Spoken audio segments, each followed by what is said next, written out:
This episode of Shoot the Corecast is brought to you by Schmupper's Choice and his new breakfast cereal, Terra Crestos. Wake up and power up with Terra Crestos, the breakfast cereal that fuels adventure. Every crunchy bite is bursting with red, blue, and yellow marshmallowy sweetness in planet-sized flavor powered by 12 essential vitamins including texmaxium and unobtainium. Whether you're conquering the breakfast table or charting new frontiers in your morning routine, Terra Crestos has your back. Remember, Terra Crestos fuel the adventure one bite at a time. Grab a box today and you'll get a limited edition Cosmo Cruiser toy. Don't take our word for it. Ask Mark MSX. He says, when you're dodging bullets at lightning speed, you need a breakfast that keeps up. Terra Crestos is a fuel that powers my high score runs and keeps me sharp. Crunchy, sweet, and packed with energy, it's the ultimate gamer's breakfast.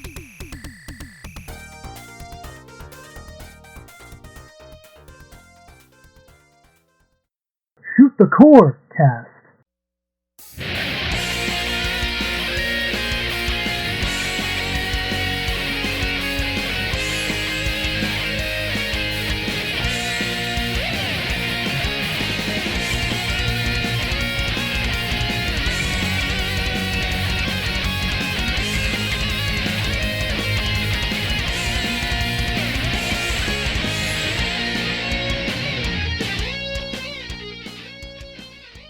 Welcome to Shoot the Corecast, the official companion podcast to the ARF Generation Shmup Club.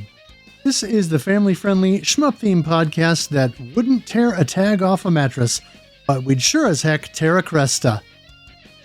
I'm addicted, also known as addicted to shmups and buying Steam games. It seems I'm getting more and more Steam sales are getting to me.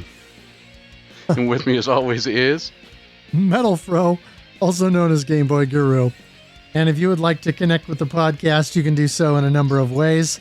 Follow us over on Twitter or X at ShootCoreCast. You can follow me directly at Game Boy Guru. We're also now on Blue Sky. Look for Shoot the Corecast there. Check out our Linktree page for links to all of our feeds and everything. linktr.ee/shootthecorecast. You can also find a link to our Discord server there. I would highly encourage you to join that so that you can join us for a Shmup Club playthrough and give us your thoughts on the game of the month, as well as talking shmups and gaming in general. We got a good crowd here and lots of good discussion. Also, please follow, like, subscribe, rate, review the podcast on your platform of choice, and follow me on Twitch because I do stream the Shmup Club Game of the Month multiple times every month. You can check that out at twitch.tv/GuruGameBoy.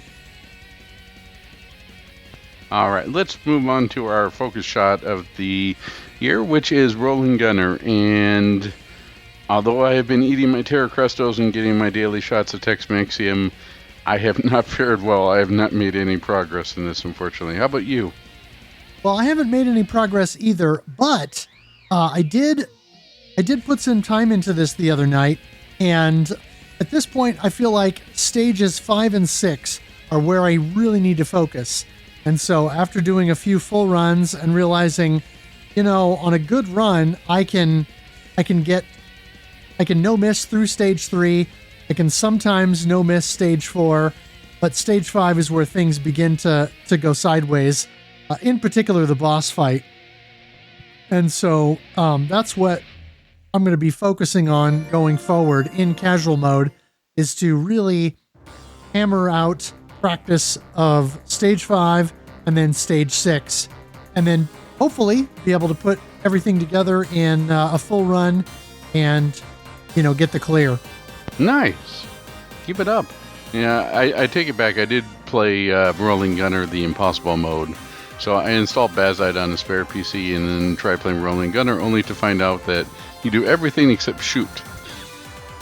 So made the game, even past Gradius 3 level hard. So yeah, I just switched back to Windows, unfortunately, in that case. Hopefully that gets fixed soon, because that is the same type of functionality that you would get with a Steam Deck. Sounds more like rolling gunner passive mode. Pacifist mode. Pacifist mode, yes. All right, let's move on to the shmup news that you can use. Marcin, aka Amiga Forever 81, posted on social media that Project X is officially returning later this year, and Marcin will be the lead developer. It's not quite clear yet whether this will be a remake to X Out Resurfaced or a new game that carries on the same style.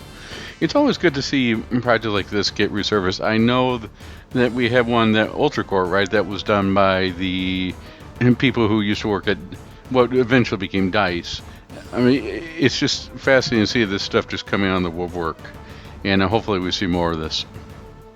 Yeah, Project X is a reasonably well-regarded Amiga shooter, so yeah, hopefully we see something good come out of it. Neon Hawk is a work in progress for the Vectrex by Finnish developer Mikko Koivunen, who had previously been involved in a few high-profile games, but notably the PC shooter The Reap, which of course was a Housemarque joint. Neon Hawk is a Star Fox-like rail shooter. The early footage I saw, this looked pretty cool. We finally have word as to what happened with Twin Shooters Collection Volume 2.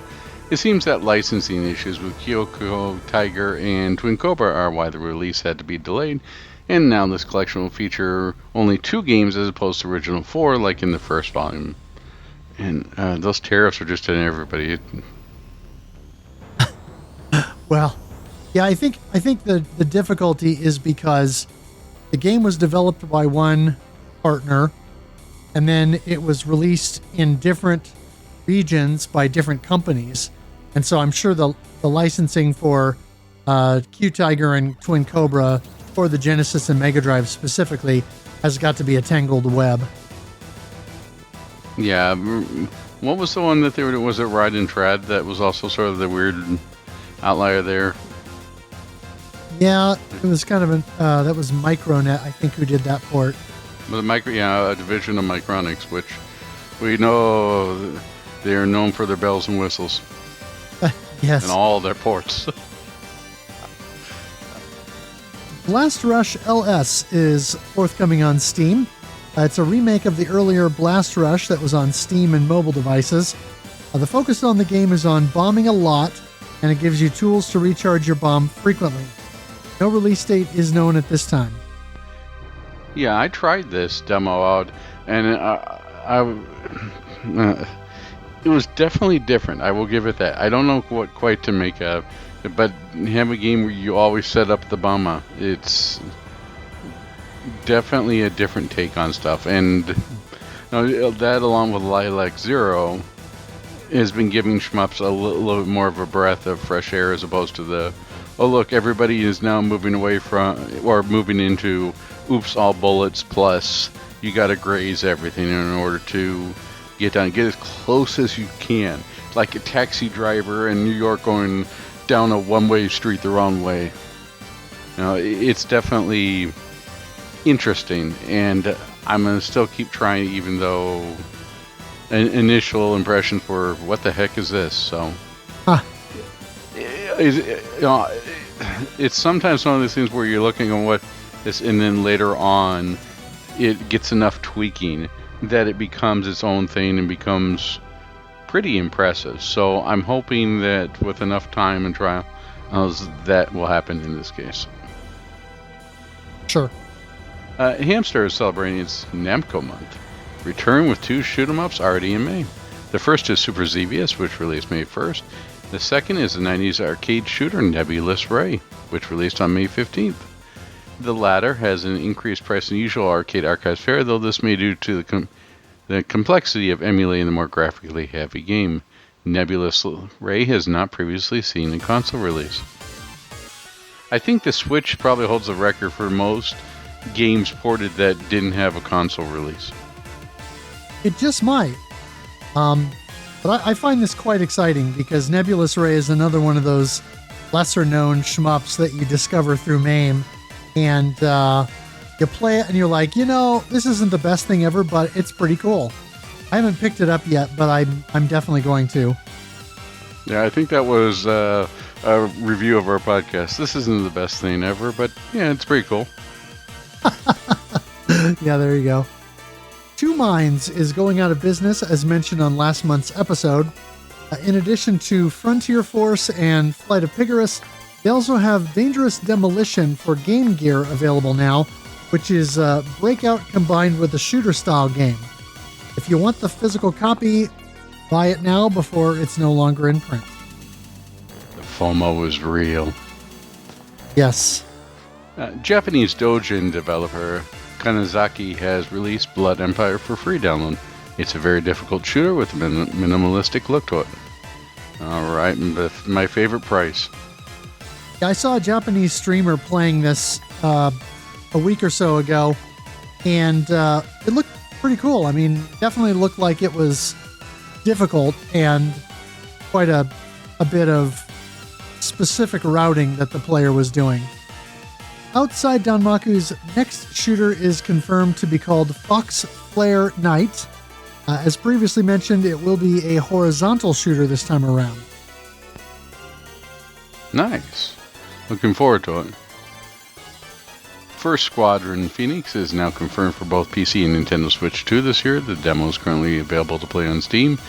This is another Star Fox-like shooter, and I hope it is not the sequel to Trevor McFur. No. This actually looks pretty solid so far. Cattle Crisis from Christman is on itch.io as a new Pico 8 vertical shooter. It's free to play in the browser or just $5 from the itch page. And I know that the Shmup Junkies Discord has been doing a caravan competition with this game, and it seems to have gone over well, so I'm guessing it's pretty solid. Reminds me of that old Activision game, Stampede. Yeah. Instead of roping the cows, are you shooting them? Right. Yeah, I haven't had a chance to play it yet. I have so many games that are going, oh, I'll play this for a little bit, this. You know, Yeah. I mean, because I'll play a little bit of Star Hunter DX and I'll get upset and frustrated, and then I'll switch to something else. I'll go, okay, enough time has passed, I'll come back to it. Sonic Wings Reunion has now been released digitally on modern platforms. Yeah, I just picked this one up today myself and hoping to give it a try. Again, the Steam backlog strikes again, so hopefully it's before next month. Yeah. Well, Scalt from our Discord has already beat the game. Oh, jeez. So that's pretty impressive to get that done so quickly. DJ Psycho M1 has posted some information and pictures on social media regarding a ROM upgrade for the Gradius 3 arcade PCB that allows for both a pause function as well as a level select. If you have a Gradius 3 board, you can desolder the existing ROM chips and flash a new set of compatible chips with the updated ROM code to include these features. Apparently, all that is required is a pair of AMD 27C010 chips to replace. He also linked to the GitHub page where the downloads and instructions from Alamone, who created the ROM upgrade.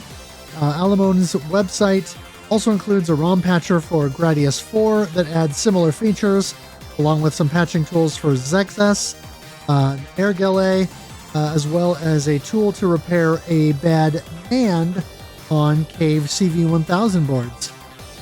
This is pretty cool. That's a pretty sweet feature to add to a game like Gradius 3, especially. I thought you were going to tell me that they've added new difficulty mode to Gradius 3 Arcade, so now if you don't go on your first credit, the board just melts down. Hardcore mode. No, Yes. This is really good. Preservation is always appreciated. Thank you. Crow's Nest created a small game for the Toho FNC Jam called Bootleg in Wonderland Pastel Paradise. It was made in 2 weeks and is available to download free from Crow's Nest itch.io page or play in browser. It's a vertical Danmaku with a hand-drawn look. This seemed like something fun to throw in. That and the Cattle Crisis we could throw in for December. Oh, sure. It's a bootleg to remember. Yeah, it'd be fun to do some Caravan stuff. Footage of the lost compile arcade shmup Spriggan Powered has been uploaded to YouTube. It's just over 5 minutes, and it shows 2 full stages and 2 boss fights. Up to this point, to my understanding, only ever screenshots have been shared. So that's pretty exciting. Indeed. Striker's 1945 collection is heading for the Polymega. It will include not only all 3 Strikers arcade games, but also P-47 arcade and PC Engine, P-47 Aces, Desert War, and D-Day. The official Eartheon website is live now, and the official launch trailer has been released to YouTube. The Steam page is also live now as well. In addition, Yuzo Koshiro has also clarified that the Exa Arcadia version of Eartheon will not be developed directly by Ancient Games, but will be handled by a third party. Ancient is handling the Mega Drive and Genesis version, and will be porting that to the modern platforms with additional features and modern conveniences. Also, the key art for Eartheon was done by Pokemon artist Mitsuhito Arita, according to a Time Extension article. Wonder if they're going to release on Earth Day.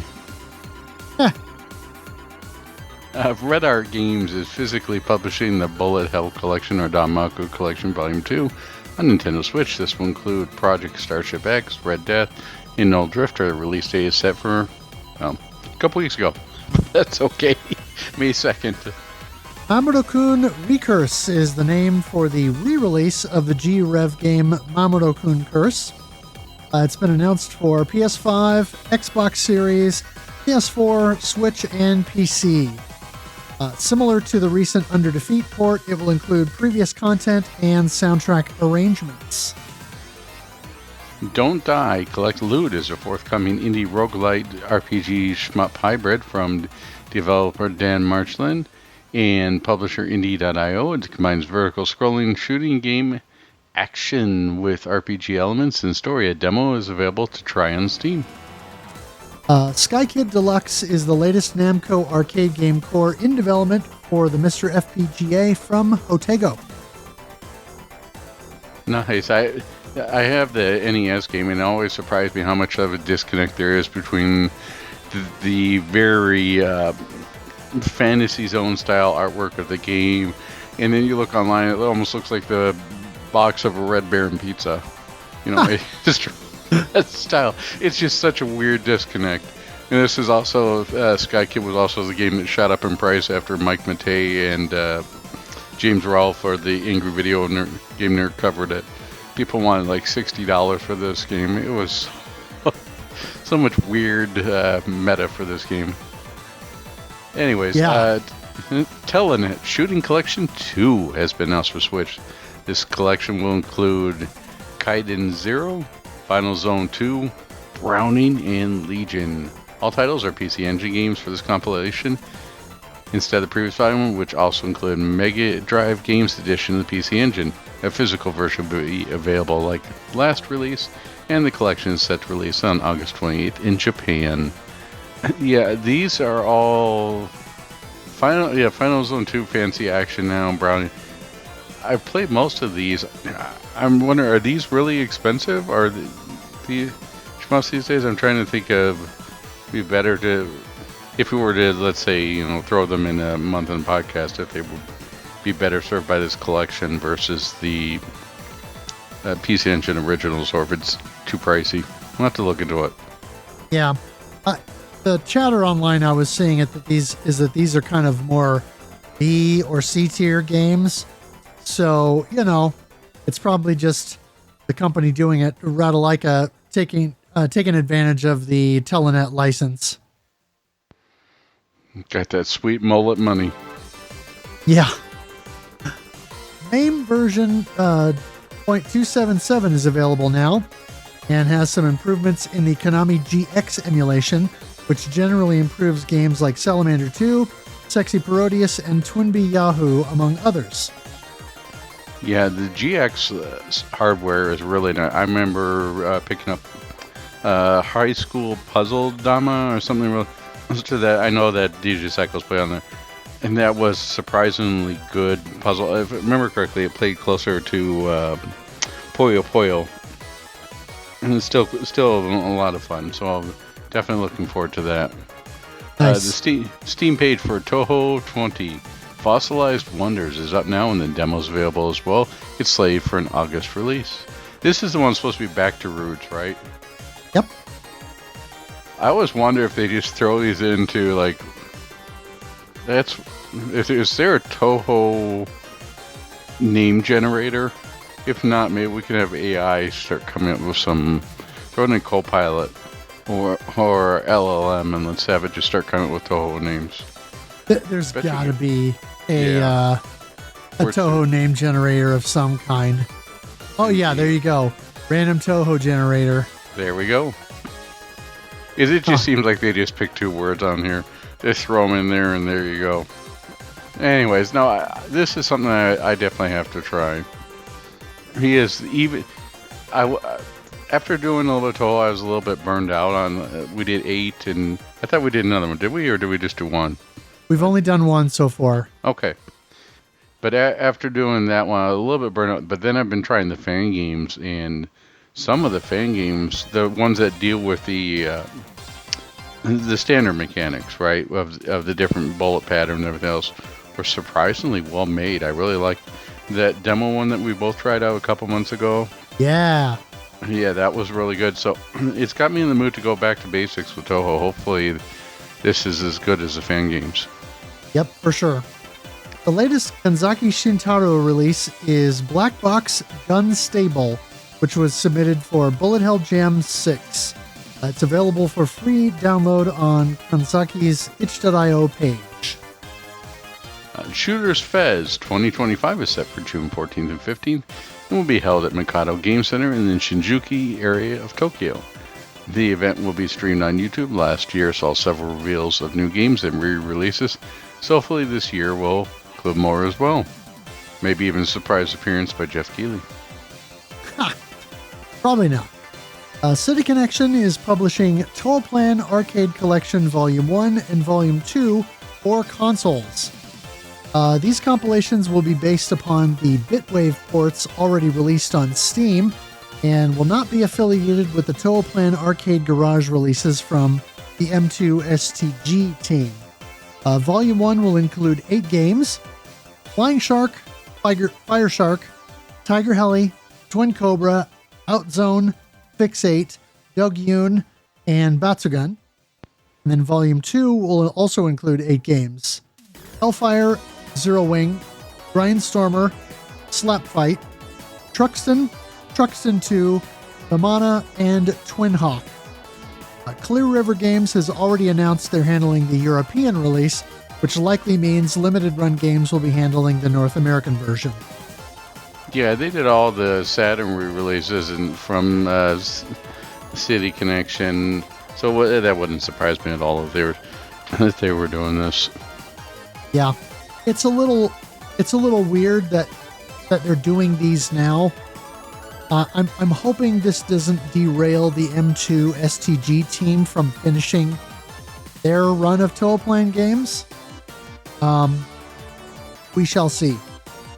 Yeah, it's sort of weird. It started out like, oh, sweet, we're getting all these different versions, and now it's sort of going, this is the 5th re-release of Truxton in 5 years. What's going on? Yeah. I get it, they're great games, but I don't need to have 16 different versions, right? I mean, I don't need to have something for the N-Gage to play Truxton on.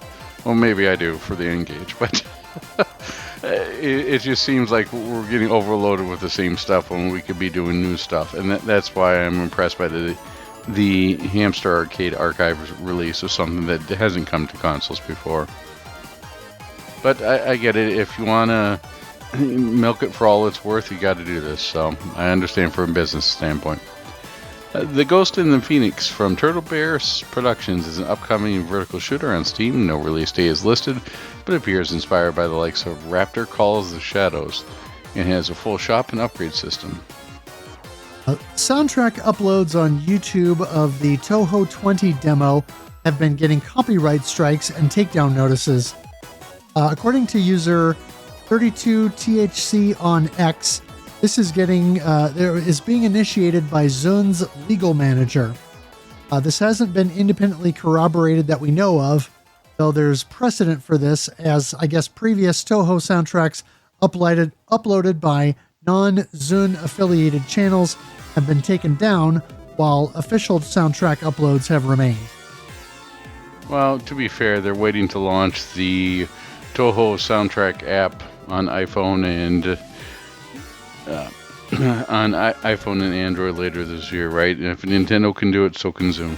I suppose. There was some chatter on the some of the Shmup Discords about this a couple weeks ago, and people were mad about it, which I kind of understand, but at the same time, it's, they want to protect their IP. I don't think there's ever been a time where someone was taking from somebody and they said thank you, though. Thank you for taking this away from us. We really appreciate it.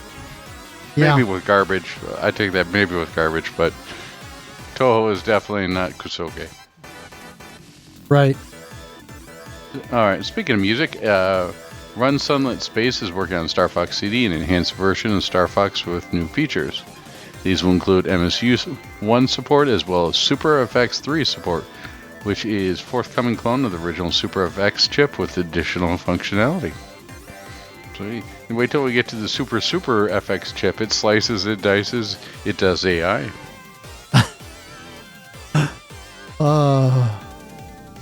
Slippy and AI. That's stuff of nightmares.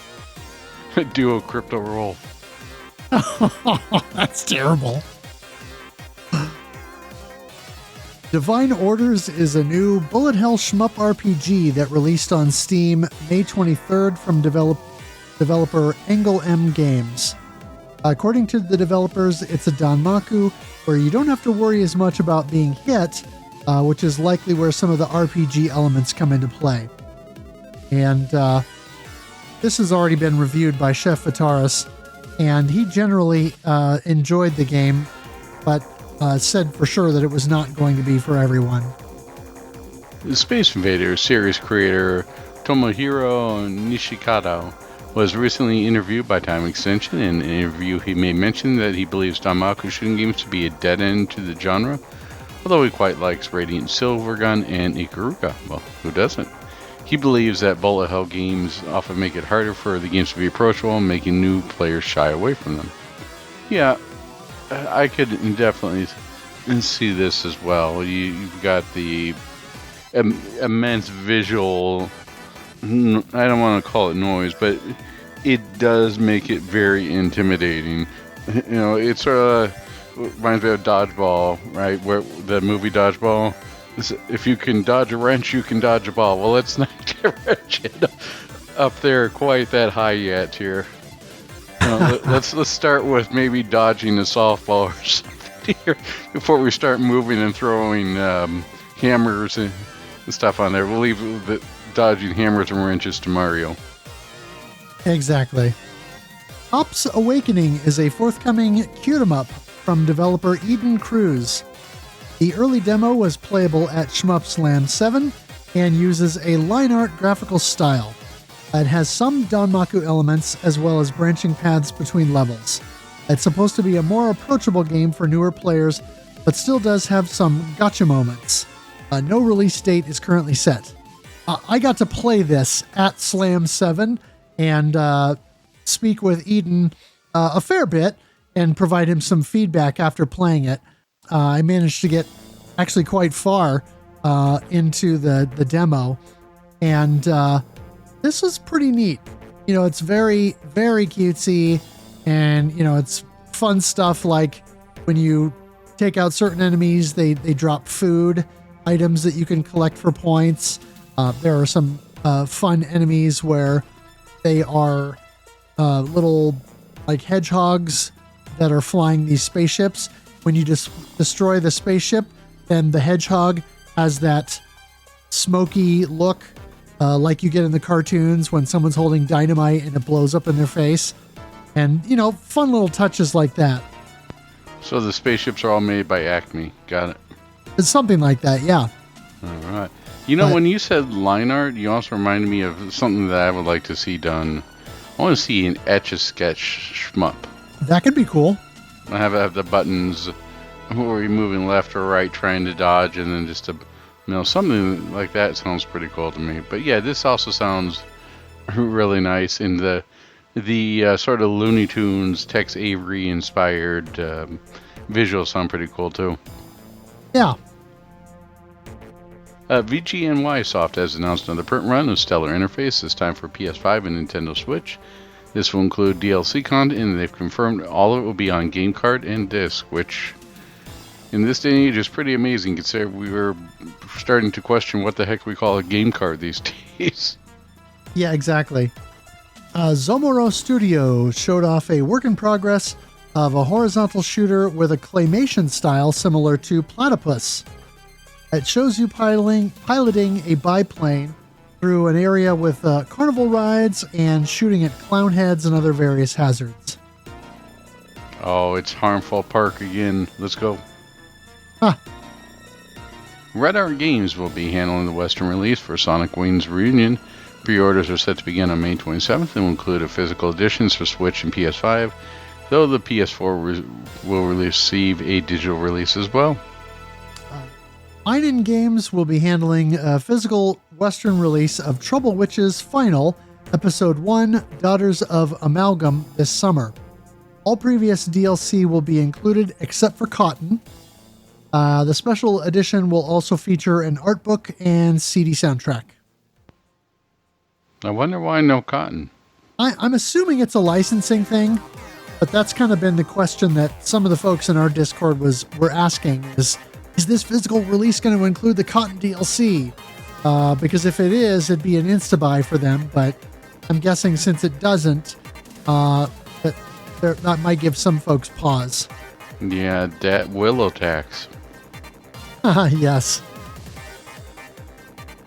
Star Fox EX Exploration Showcase has been updated to version 1.11.02, which adds a lot of new content featuring 17 new levels, new enemies, new music, new graphics modes. Let's just say new everything at this point. Ship customization and more. This is a ROM hack of the Super Nintendo Star Fox game that released in 2022 and is still being updated with new content. Don't tell Nintendo. Yeah. Developer Creepy Cat is working on a new shmup-adjacent game called Star Razor that will utilize vector-style graphics and appears to be a multi-directional arena shooter. No release date is known. VGNY Soft opened pre-orders for horizontal shooter Rick Henderson on May 28th. With physical editions for Switch and PS5, they're offering free shipping as well. With a name like Rick Henderson, it reminds me of that trio of games for the last one was on the Mega CD, but it started out with Ernest Evans and what was it? Annette Furutabi, and then the other one, Annette Revenge of Annette, or what was it again? El Viento. Yeah, just that name, Rick Henderson, it reminds me of those games, or maybe that's something on a title that you saw on the back of the arcade. Right next to The Last Starfighter. Right. Yeah, it is a bit generic. Or we have Indiana Jones at home. Pretty much, yep. The May 23rd update for Nintendo Switch Online includes Gradius Interstellar Assault for the Game Boy. So this Konami classic is once again more widely available. Parkil is a forthcoming vertical shooter from Palmersoft that appears to have appeared out of nowhere. It appears somewhat inspired by Touhou and has a pastel color look with Danmaku elements. Yeah, this one kind of took me by surprise because I saw a link to the trailer on YouTube and I watched it and I thought to myself, where did this come from? Because it just sort of appeared. Developer Tyrus has released a demo on itch.io and Steam for a new concept shooter called Match Shot Chimera, which will be a Match 3 shooting game. Has a cartoony art style. I'm not exactly sure how you do a match 3 shooting game, but...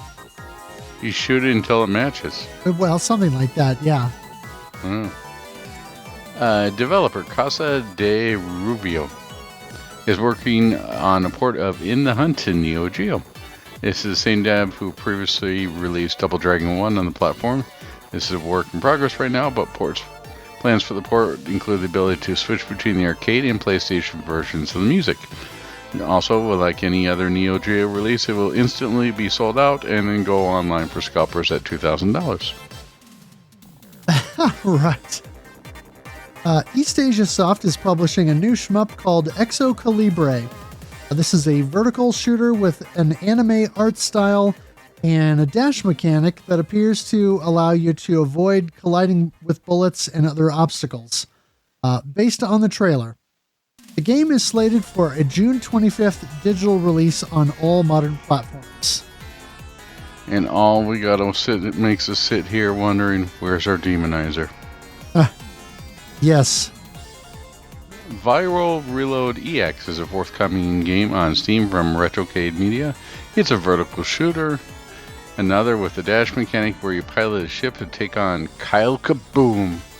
Oh, this must be the Americanized version of Duke Kaboom. To foil his dastardly plan to destroy the moon. This is like an Acme style thing here. Besides, you probably have Gru get upset that they're trying to destroy the moon. You gotta steal it. Iron Flight from Alpha Jor Game Studio is a new horizontal shmup listed as coming soon on Steam.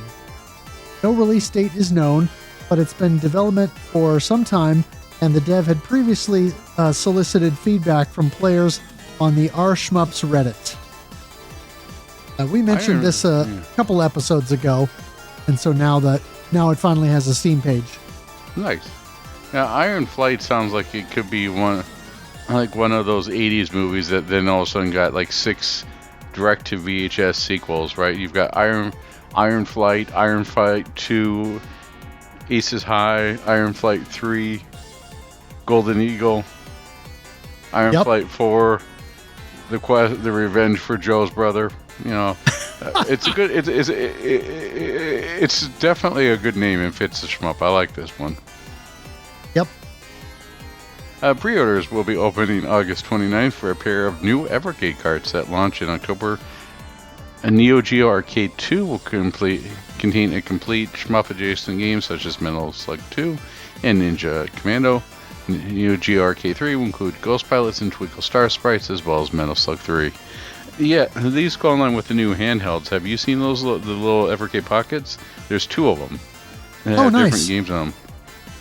Yeah, I ended up giving my oldest the Taito one, and he enjoyed playing like Kiki Kai Kai and a lot of the Taito games on there. So I think that's probably where I get my Evercade fixes, by doing a lot of Neo Geo. It's certainly the cheapest way. Oh, yeah, absolutely. Loco Molito has redone an older game in the developer's catalog called Garodan. It's a fantasy zone style multi-directional shooter where you fly around a pterodactyl and attack various targets. Originally released in 2013, this new version updates the mechanics, adds new levels, improves the pacing, and adds a scoring system. As with most Loco Molito games, it is free to download. Yeah, this almost sounds like a fan sequel to Dino Riki. Yeah. Cambria Software Japan has released Hijack, a horizontal shooter styled after the MSX1 hardware limitations, and for those of you who are wondering what those are, think ColecoVision. It's available on itch.io for both Windows and Linux. Yeah, I'll have to try this one out. For sure, yeah. It looked pretty decent. Chronal Chain, the time-stop shmup from the Noise development team, has officially been funded on Kickstarter. Also, the Kickstarter campaign blew way past their initial funding goal as well. So I knew they had some stretch goals that hopefully they'll be able to realize. Nice.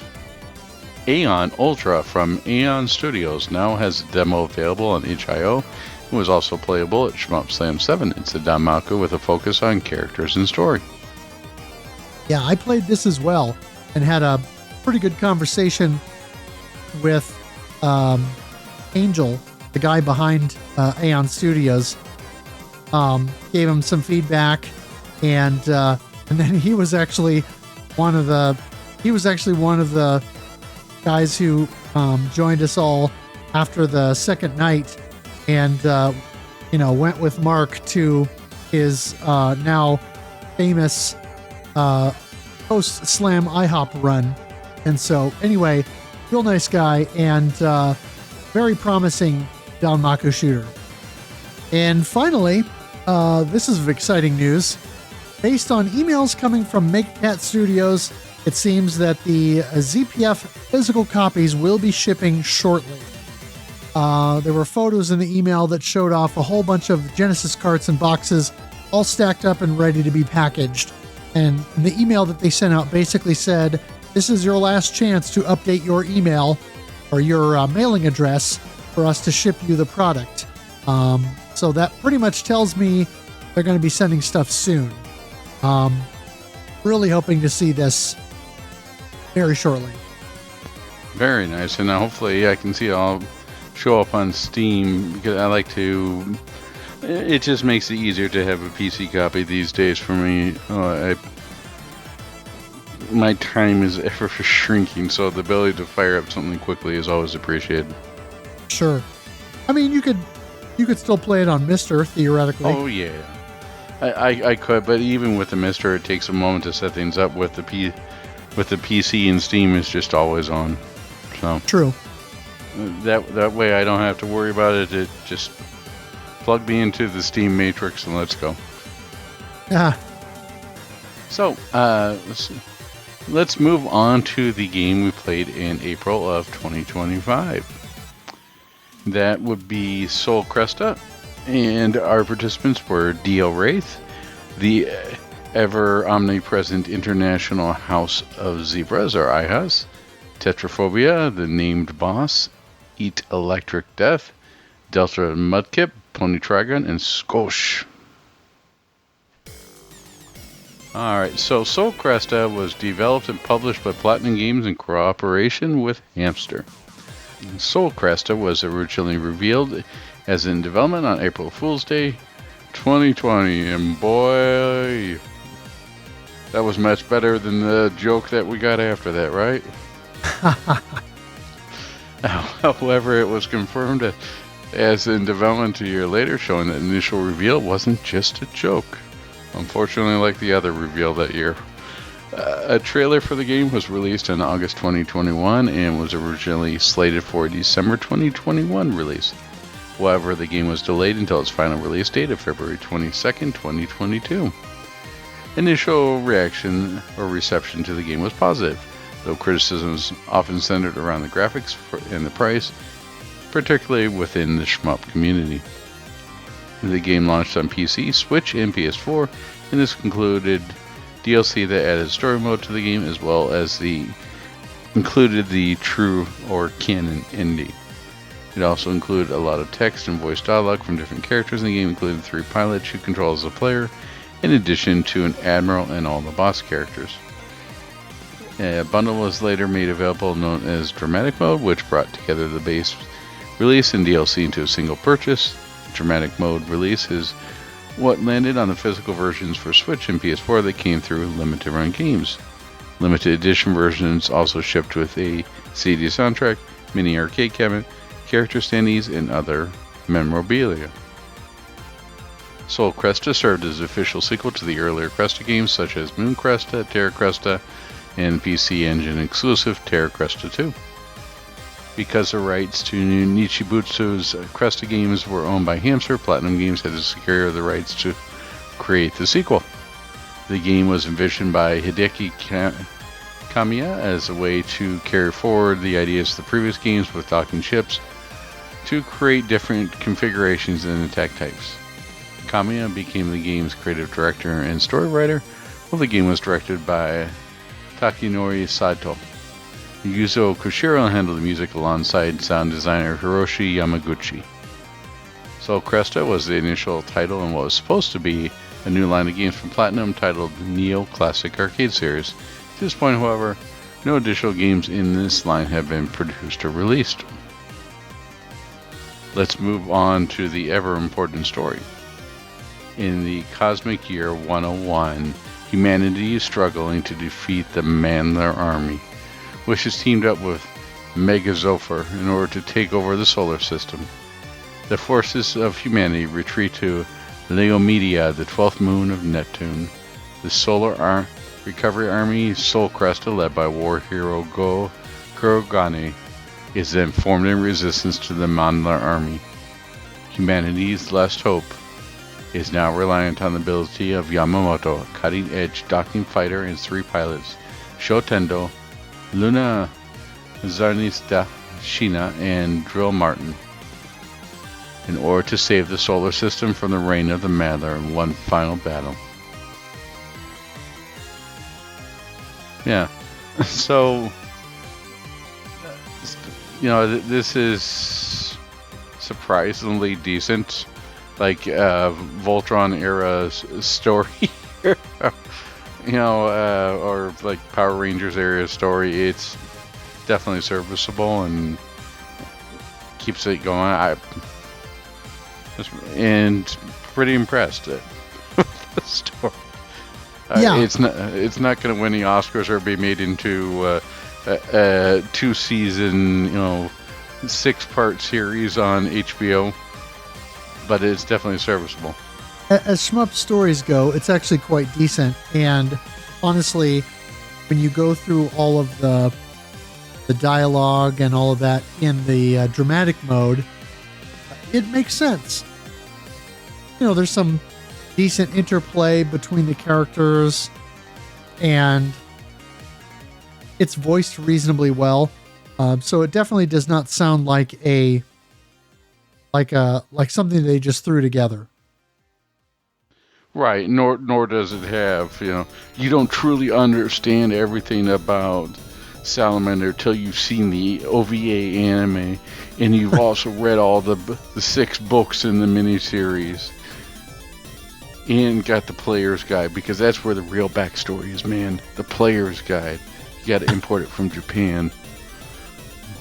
Or could you imagine if someone created speaking of which, if someone created a shmup, but you were able to leave text messages like in Dark Souls? I know I'll say it a couple more times, we'll summon Duke Togo, but if they were to leave messages to each other within a shmup, oh, the amount of trolling. It'd be a bit like the way you used to write messages in, was it Miiverse on the Wii U? Oh, yeah. Where, if you died in a certain spot or you wanted to leave a note for another player, you could do something like that.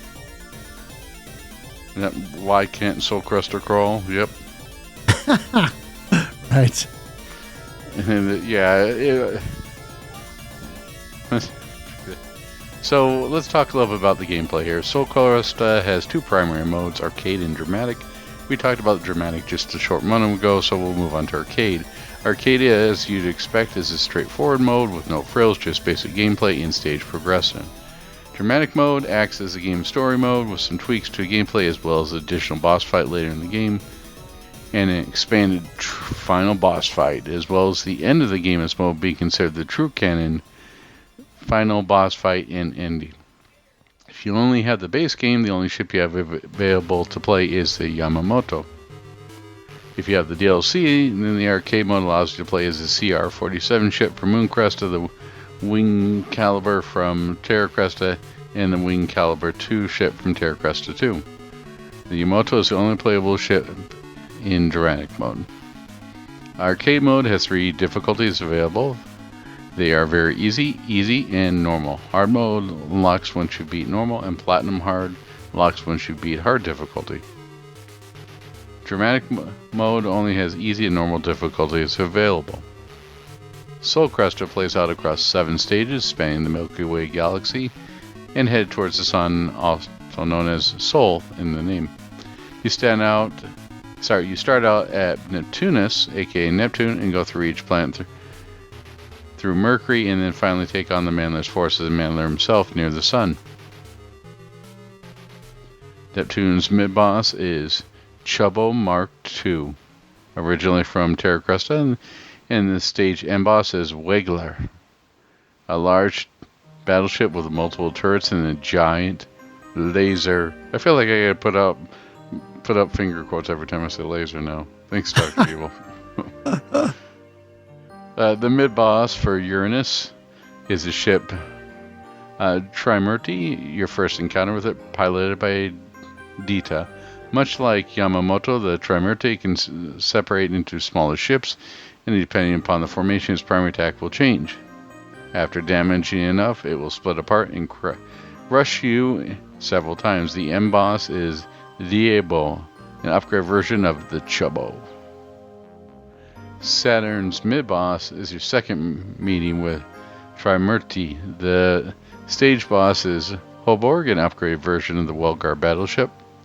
The mid-boss encounter from Mars will depend upon whether you're playing as arcade or dramatic mode. The arcade boss is a Daikon, a warship that fires bullet spreads at you while releasing smaller enemies from its sides. In dramatic mode, it's a Daikon Mark II, which improves the design and is a little harder, as well as the Mega Antimatter Particle Cannon. The M-Boss is your third matchup against the Trimurti, which will be more difficult than the previous two fights. The mid-boss for Terra, also known as Earth, is Chubbo Mark III, even a harder version of the Chubbo ship in the dramatic mode. Trimurti shows up during this fight to add an additional challenge. The boss here is Shadow Mandler, reprising the same look as in Terra Cresta. Mercury's mid-boss is Daikon Mark III, an even harder version of the Daikon warship. The M-boss is Trimurti Veda, a larger mecha robot version of the ship, which will throw its giant robot arms at you, fire barrages of missiles and bullets, and also create a large spinning laser wheel to avoid. Yeah, I was a little disappointed when it fired the arms. It didn't say Rocket Punch or Rocket Puncho. The mid-boss during the Soul mission is Darkwing Gallivre, a group of 5 winged Gallivre ships that attack in various formations, firing bullets and homing missiles at you, as well as moving around the screen in formation to crash into you. Or as Dave Matthews say, crash into me, yeah, baby. No one wants to hear me sing. The M-Boss of the Soul era is another Shadow Mandler fight, followed by the final encounter with Soul Mandler, along a more challenging fight with several phases. In dramatic mode, the Soul Mandler fight is even longer, with the unique final phase, though your Yamamoto craft receives upgrades on to help offset the additional challenge. Must be powered up by Terra Crestos. After each stage boss fight from stages 1 through 6, a post-boss fight ensures that a large encampment on the ground that fires large bullet spreads at you, though these are easily avoided. Later stages and higher difficulties add additional threats, so it's best to take these out quickly.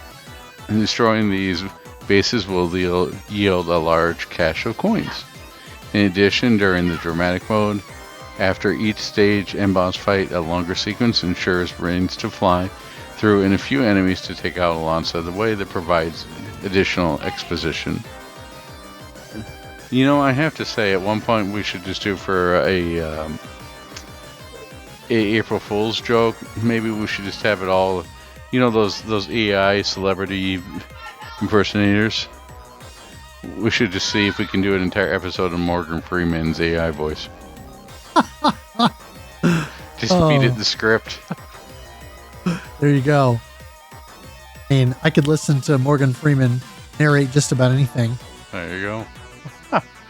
The basic controls are as follows. 1 button fires your weapon as rapid fire. 1 button initiates a docking change. 1 button is a standard tap to fire button that can be held down and create a short charge shot if you have an additional F to pay respects meter available. For DLC ships, the docking charge provides a different effect depending upon the ship. The CR-47 does a little spin move that can be used as a dodging maneuver. Reminds me a little bit of that Let me show you some fancy action now, or the maneuvers that Han Solo showed. You're just drifting lazily to the left. the Wing Galliver and Galliver 2 both initiate formation attacks with this button if you have a formation meter in stock enough to use them. The Yamato ship is comprised of 3 smaller ships that dock together in varying formations. Amaterasu, this is a red ship that fires a 3-way laser. This is also the sun god here, so of course it's going to be the fire element. It has fast fire and is best against red shielded enemies and ice obstacles. The ship's charge effect fires a laser, the air quotes again, finger quotes, laser, that lasts a couple seconds and does heavy damage. Tsukiyomi, this is a blue ship with homing missiles. The missiles aren't very strong, other than against metal-based foes. The ship's charge effect also creates a large barrage of homing missiles. Susano. Oh, Susano, don't you cry for me, 'cause I come from Terra Cresta with missiles on my knee. With the banjo on my knee. I come from... What was that? What one? The banjo guy again? And I'm trying to get that. Oh, right. From Phalanx. I come from Phalanx with a banjo on my knee. I used to be a Terra Cresta pilot. Then I took a missile to the knee. Oh, jeez. This episode bringing you more bad and dad jokes than any other. Susano, this is a yellow ship that fires spinning drill bits. It has a piercing quality, though its fire rate is slower. Great against rocks and asteroids and barriers. It's super effective. The ship's homing effect puts a large spinning drill out in front of your ship, which will damage enemies that come in contact with it, as well as blocking most projectiles. You know what? I was just sort of weird. Another weird shmup idea I was thinking that just came to with all these different stuff. If we're gonna introduce kids into shmups, let's do a Paw Patrol shmup. They got different vehicles or different colors. Right? They could be DLC and something maybe.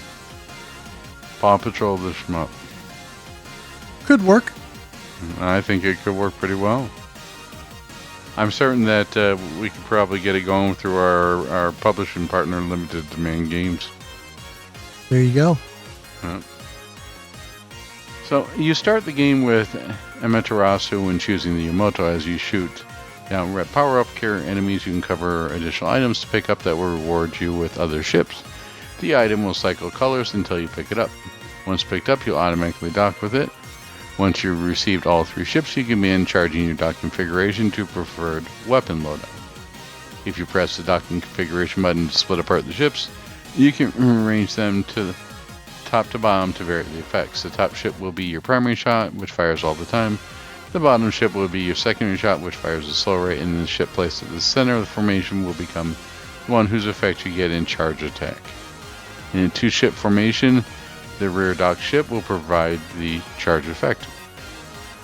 There are several items you can pick up along the way. As you defeat enemies, you collect coins. Small silver coins are available from popcorn enemies, and larger gold coins will drop from larger enemies, or particular enemy groups you destroy in full. Coins will fill up a meter on the right side of the screen, which will unlock score bonuses and other effects. Ship tokens. If you don't have all 3 ships for the Yamato, you will uncover colored wing items that will unlock another ship for your formation. These will cycle colors if you have only 1 ship, or be whatever color craft you're lacking if you have 2 ships in formation. Formation attack items can be collected to unlock different types of formation attacks. There are 5 different types. The Delta formation shows the upside down triangle. When activated, it will allow you to position your ships in a shape that unleashes a large spread attack for heavy damage. Also useful against giant enemy crabs. The Cyclone formation looks like a vertical line. When activating it, all 3 ships will form a vertical line and shoot out spinning blades that arc out from formation for a short time. The Beam formation places ships in a right angle depending upon which direction the angle is facing. The 3 ships will fire a large laser, finger quotes again, from that position at 45 degrees. The sweep formation is a diagonal line.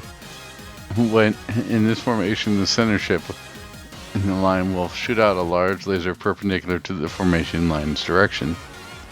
The moon formation is a horizontal line. When activating this formation, the center ship will fire large waves out on both forward and behind.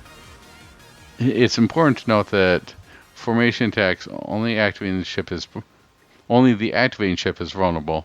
The other two ships in formation will be shielded from and block enemy fire or enemy fighters for the duration of the attack. Yeah, it almost seems like you've got Portkins in Jardis, right? Stay in formation. You mean Gold Leader? Was that Gold Leader? Yep. Oh, shoot. People are already yelling at the guy. Someone's already typing fierce in the comment section.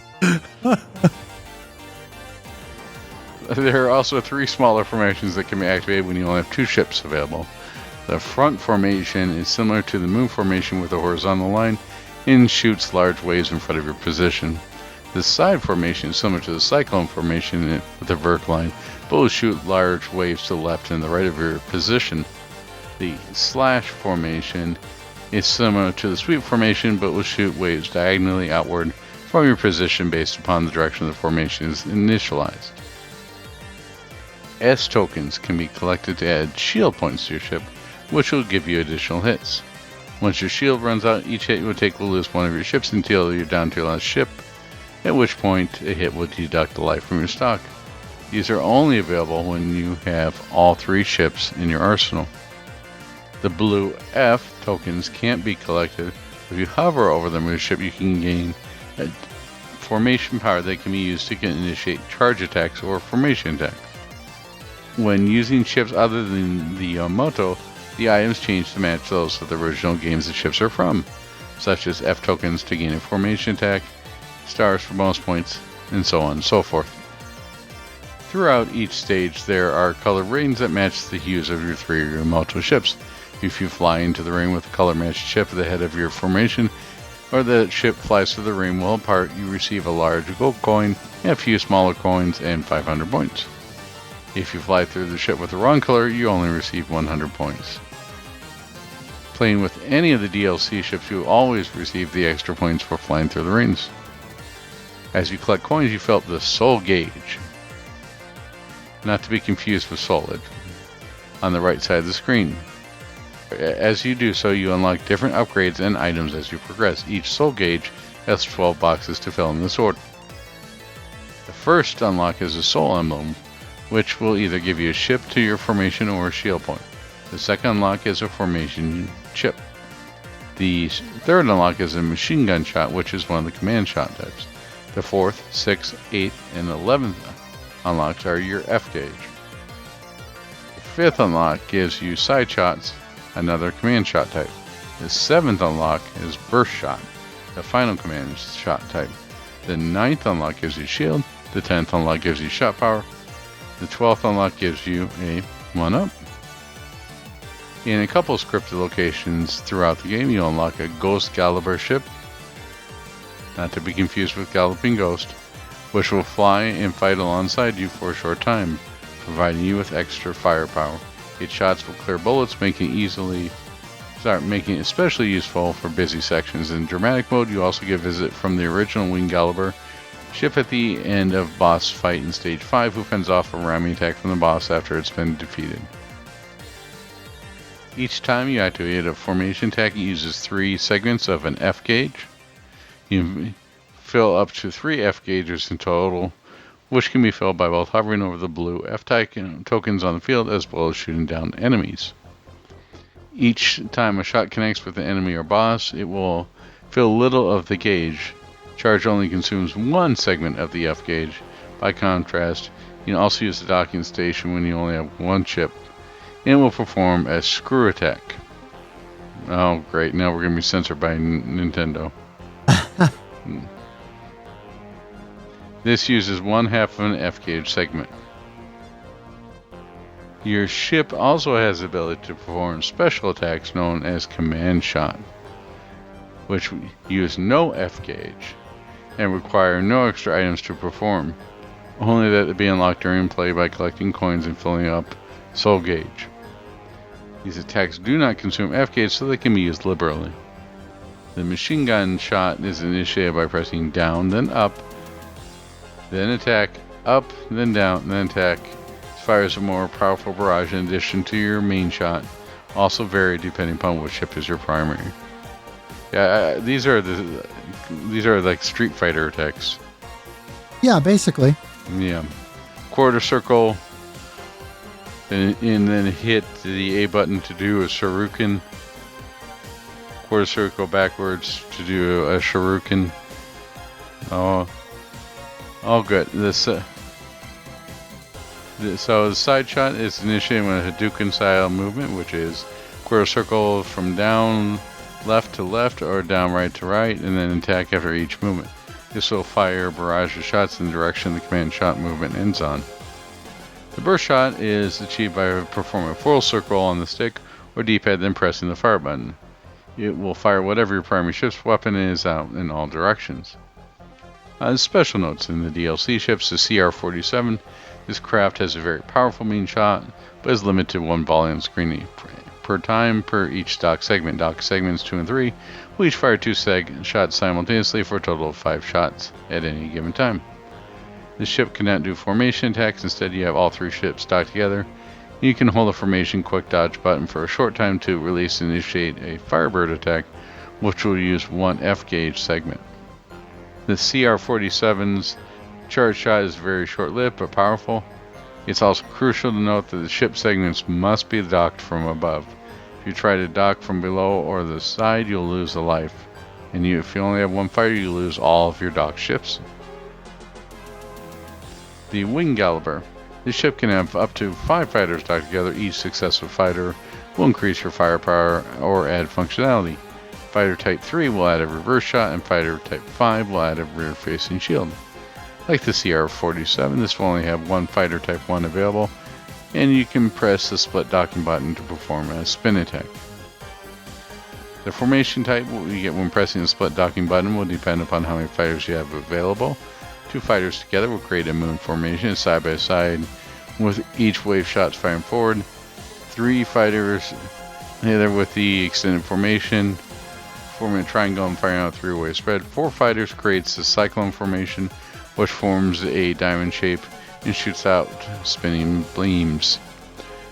All 5 fighters together makes a cross formation, which fires a rectangle and shoots out crossing beams that cover a wide area. Each of the formation attack uses up 1 F token in stock. These can be collected throughout the levels. Once you've docked all 5 fighters together, your ship will create an automatic Phoenix mode for a short time, which is invincible and damages any enemy it comes into contact with. The Wing Gallipher has a longer charge shot than the CR-47, but has a wider range. Wing Gallipher 2. Similar to the original Wing Gallipher, this craft is made up of 5 different fighters that can dock together. Again, Fighter Type 3 will provide a rear-facing shot, and Fighter Type 5 will provide a rear-facing shield. Each Type 4 gives you a piercing shot that will penetrate enemies and ground targets, including those normally indestructible except by formation attacks. This ship has 4 formations available. 2 fighters creating a single series of wave shots. 3 fighters together form a triangle, provide a pair of wave shots. 4 fighters together gives you a diamond shape and triple wave shots. 5 fighters gives you a rectangular shape and a quadruple wave shot. A slashing F formation can be found during the stage that will change your formation attack to a fire formation instead of the typical style. This changes your support fighters into small phoenixes that attack enemies on screen. If you collect a flashing F formation item, when you have a full stock of 3 F items, your ship will initiate a Phoenix rolling bomb, which creates 3 large circles spinning phoenixes in front of your ship and for a moment damaging all enemies on screen. As with the Wing Gallipher, firing a formation attack uses up 1 F item in stock, though more can be collected throughout the stage. When no F items are in stock, the split docking button can be used to sacrifice the docking ship to create a spinning shot in front of you. Just like the original Wing Gallipher, docking all 5 ships will create a Phoenix form, which is invincible for a short time and damages all in its path. The charge shot combines all ship types for an even wider and more powerful barrage for a couple of seconds. So once again, you have to give an F to get anywhere. Yeah, there's a lot going on in this game. Yeah. It definitely took me several plays to begin wrapping my head around things. And funny enough, I didn't even realize, because I neglected to read the entire digital manual included with the game, I completely glossed over the fact that there was a charge shot for the first, I don't know, couple, 3 streams that I did. And so I didn't even know that was a thing. But then, of course, once I did, I began to rely much more heavily on that. And you do kind of need the charge shots as part of your arsenal, for sure. As was discussed on the Discord while we were playing the game, the command shots are not strictly necessary. They're a fun addition. I found them useful, but I could see where if you had trouble pulling them off, you could get by without them. But certainly, I found them to be handy at times. In particular, the one where you press down up an attack to shoot an additional volley, or up down an attack. There are some areas where if you let some ground-based enemies or other things go behind you, you can use that to sort of take those out as they're leaving the screen. And that was useful in a few places.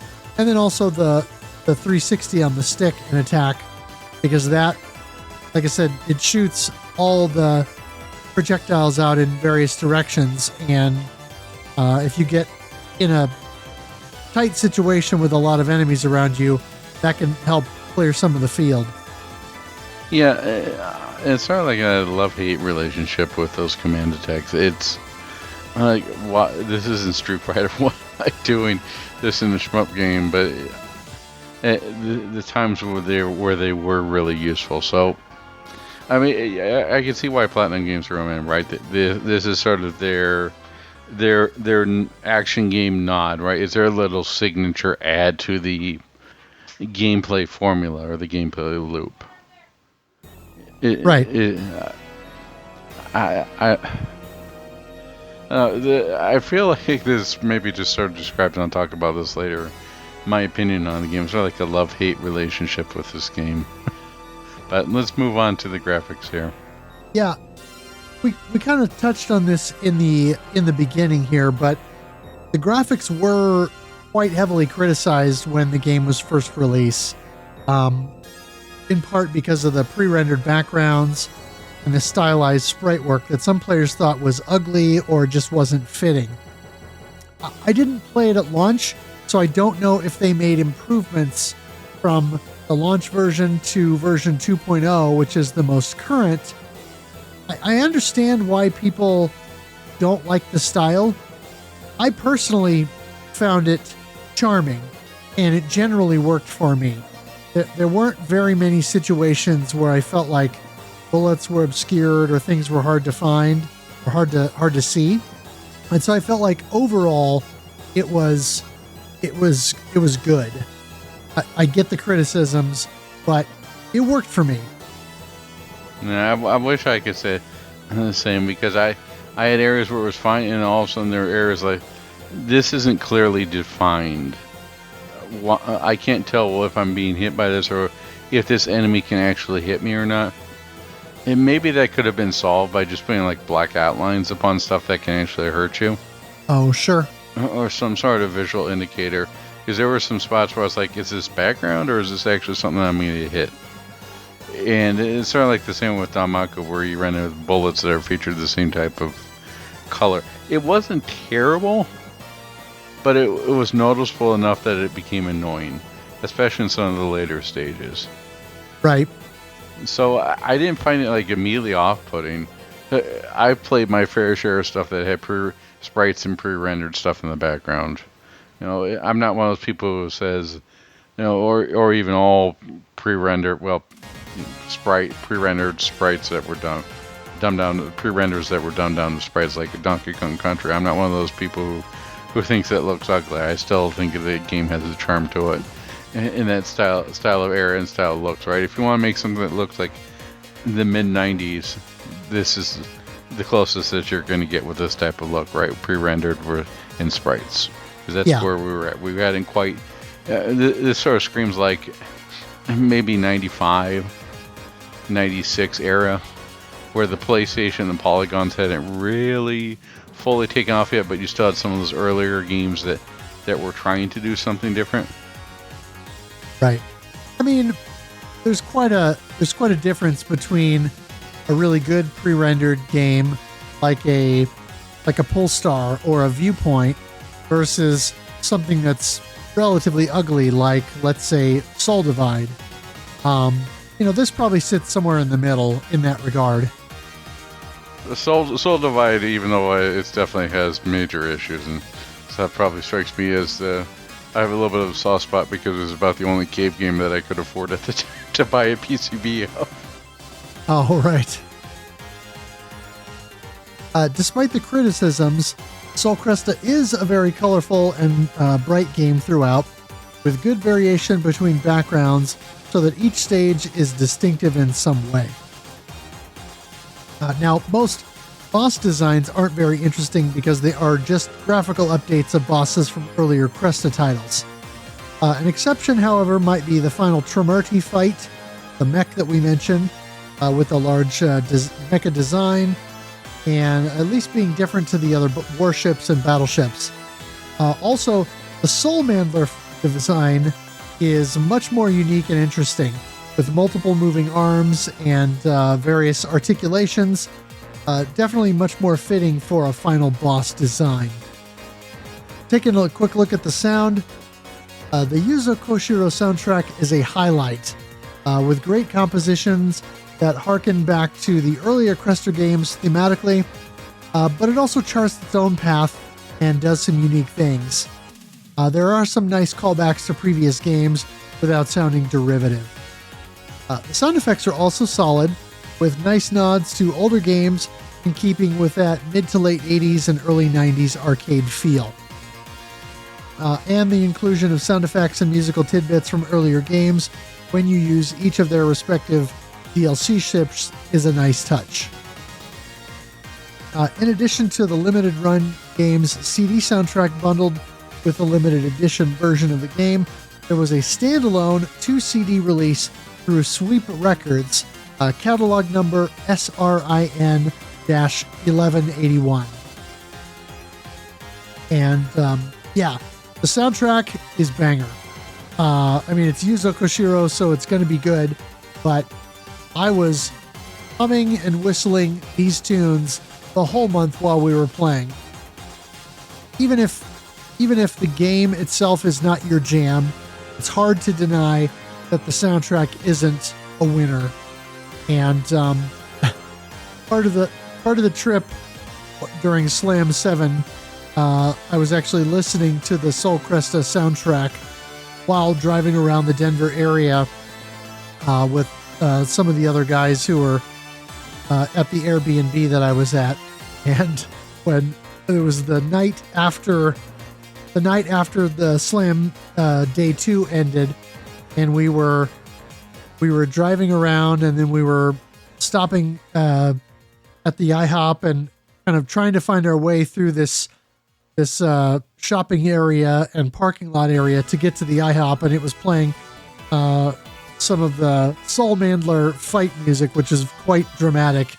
And Mars commented and said, "This music is very fitting for, this sort of late night trek through all of this stuff in order to get to where we were going." There's one thing I think that requires correction in the story. It's IHOZ, not IHOP.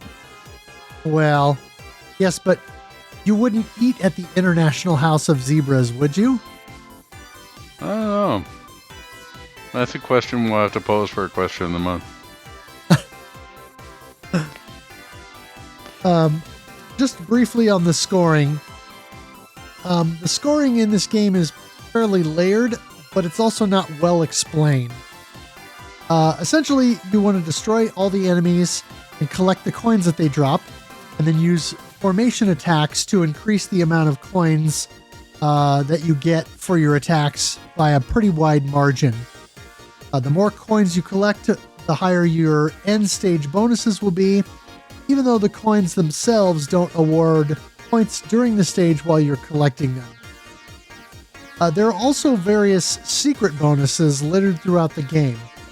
These are activated in a number of ways, from destroying the blue F tokens with a formation or charge attack, to taking out certain enemy groups with a particular ship or attack type. These special bonuses award different point totals as well. Other secret bonuses include collecting all formation chips in a level, collecting 10 of the same formation chip, destroying the F tokens again, or moving your craft over a particular secret area within a stage. And so, in sort of arcade game fashion, a lot of this stuff you just sort of have to discover as you play. Alright, so let's move on to impressions of the game. Our first thoughts come from DL Wraith. The DLC ships take a lot of the shock factor out of the ship swapping gameplay out of the equation. If you don't like the game because of the fuffing with your formation was a pain, getting the other ships may give you more room to enjoy the game. I really love the audio on this one. Definitely. There's a lot to unpack all at once at this game. 2-plane formations, command shots, the solar coin gauge, 3-plane formations, formation chips, lead and rear ship effects, colored rings and boxes, secret bonuses, formation pickups, weapon strengths and weaknesses, loss of recovery planes, dogs and cats living together, mass hysteria. And that's all on stage 1 with no genteel starting curve. I couldn't blame anyone for being overwhelmed first, but stick with it. There's a lot to do and like here, and it's a lot more simple than it first appears.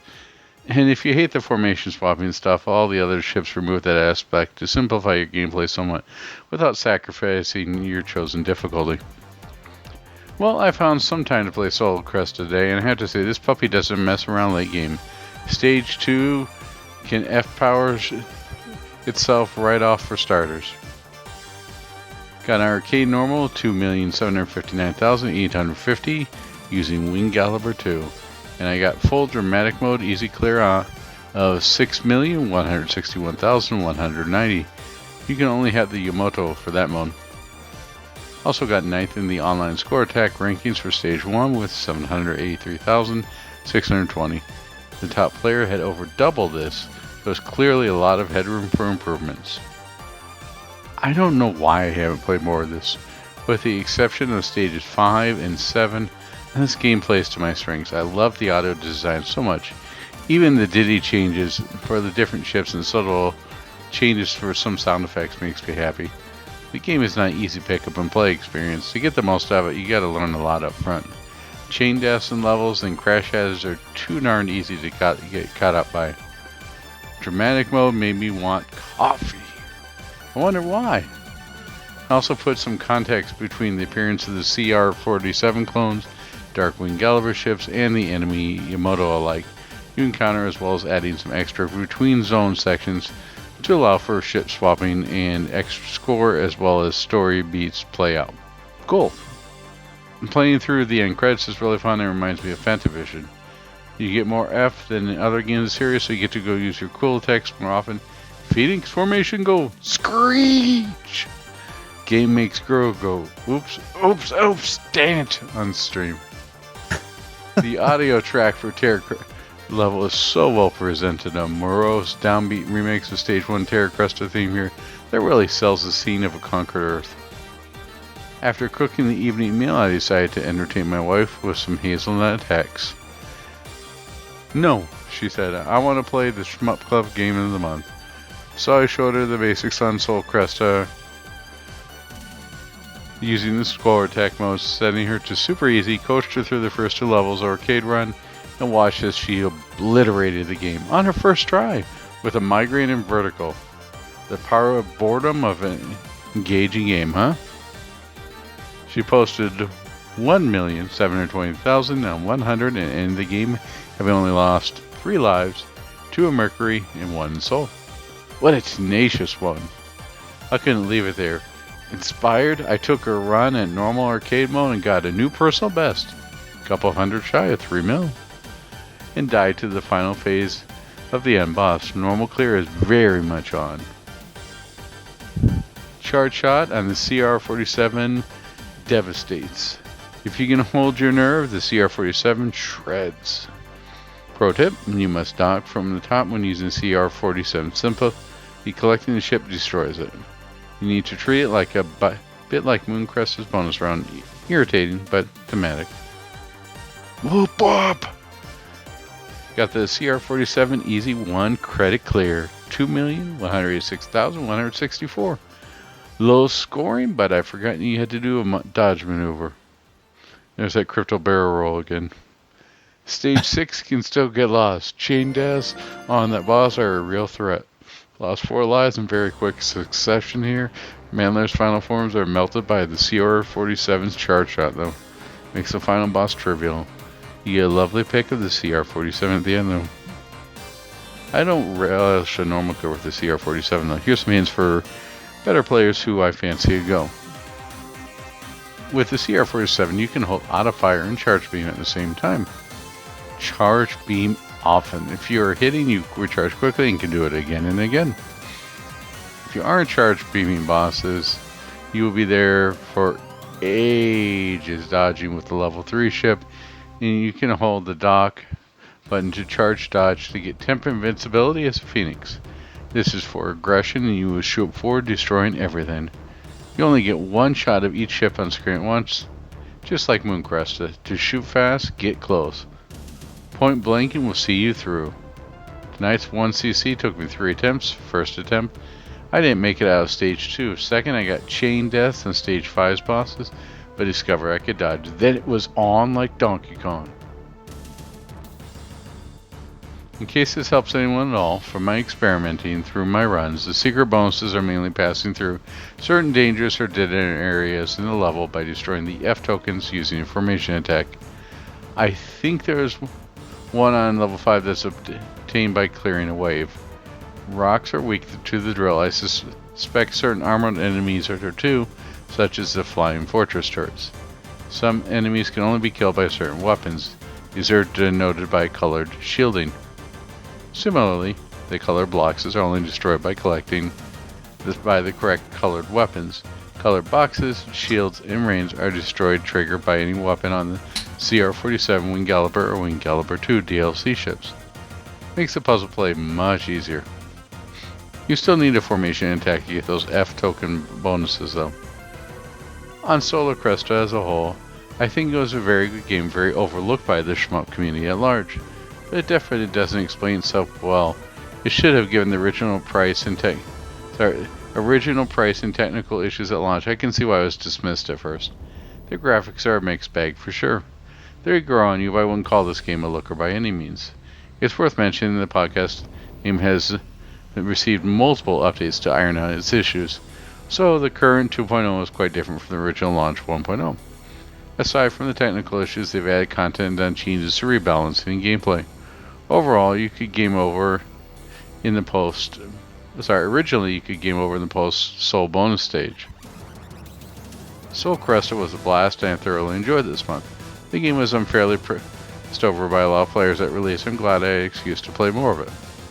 It's rare of a shmup not to feel so bloated by complexity. Sick Knee immediately comes to mind as a bloated example, but I think Soul Cresta really carries it off by providing different play mechanisms and not forcing you to engage in complex options to be able to succeed. It helps that Platinum really pressed the nostalgia button hard here with sound, sprite, and story design paying homage to the previous titles in a way that really makes me feel like the capstone the series deserved. Say what you will about the graphics, but nothing evokes arcade shooters harder than the sound effects of Space Invaders, Galaxian, or Moon Cresta. This game uses Moon Cresta's sound effects to great effect, and it's a fun challenge to pilot the CR47 again in a more modern setting. Soul Cresta was different, but somehow felt at home in the Cresta series. It offers something most shops did not, and it executed it in a compelling way. Love it or hate it, Soul Cresta is an interesting beast. There's a real change from the straightforward 12-line goodness of K-Tiger. Plus, entertainment has really been helped by how memorable this game has been this month. Now it's some Hadouken Flash Kick sending file driver off to our next monthly mission. Right on. Well said. Yeah.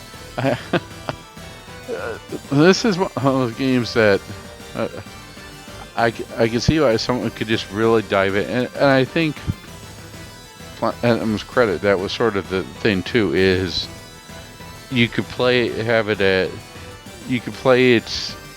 on easy, but then you've got the layers underneath, and some say they might be layered like an onion, some say be layered by cake. You know, it really is up to your view on action games in general. But I think it really is their signature market in terms of like dealing with Bayonetta in their action route thing. I don't remember Mark MSX doing a review for this. Did he? Not that I recall, but I could have missed it. Eat Electric Death said, started up the game and played through the first stage. Did not understand anything and am utterly confused by the mechanics. And then, of course, later on, I got up to stage 5 of dramatic mode on 1 credit before dying to that double boss. I still don't understand the formation system. Bosses are a bit too tanky in my opinion. The game has some slight Gradius syndrome. It can be very hard to recover if you die during a boss fight and get stuck in a failure loop, especially since there is no bomb or other panic button system in place. Got arcade very easy 1cc on the first try. I still don't really understand how the various systems in the game work, but it's a good one for sure. One thing I'll say, if you want to make the boss fights shorter, particularly those that are easier to point blank, make sure that the yellow ship is the center ship in your formation so that you can do the charge drill attack. That will do heavy damage and allow you to take down the bosses much faster. Later on, it's a bit weird choice since Dramatic is very talky and long-winded, while Arcade has no plot at all. So you get no context for anything that happens in it. I guess they kind of complement each other. Sick of fighting Tremurti. This butthole shows up way too much, has too much health, and wastes your time with his invulnerable animations. Would have been cool if you could get it as an unlockable ship, though. Arcade easy 1cc done. I still can't consistently do formation attacks or utilize command shots, so I'm definitely not playing optimally. Scoring systems also remain a mystery to me. What triggers the secret bonuses and special bonuses? Why do enemies sometimes drop a ton of big medals? A lot of elements of the game are just poorly explained or not at all. Like, enemies definitely seem to have weaknesses to different weapons, but it's not always clear how you're supposed to figure it out.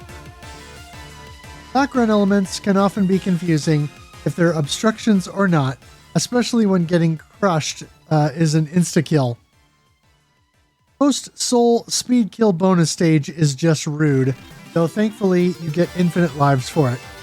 Yes, and I forgot to put this in the notes, but once you beat the final boss, there is a speed section that comes afterward. When the game released initially, you had to do that right.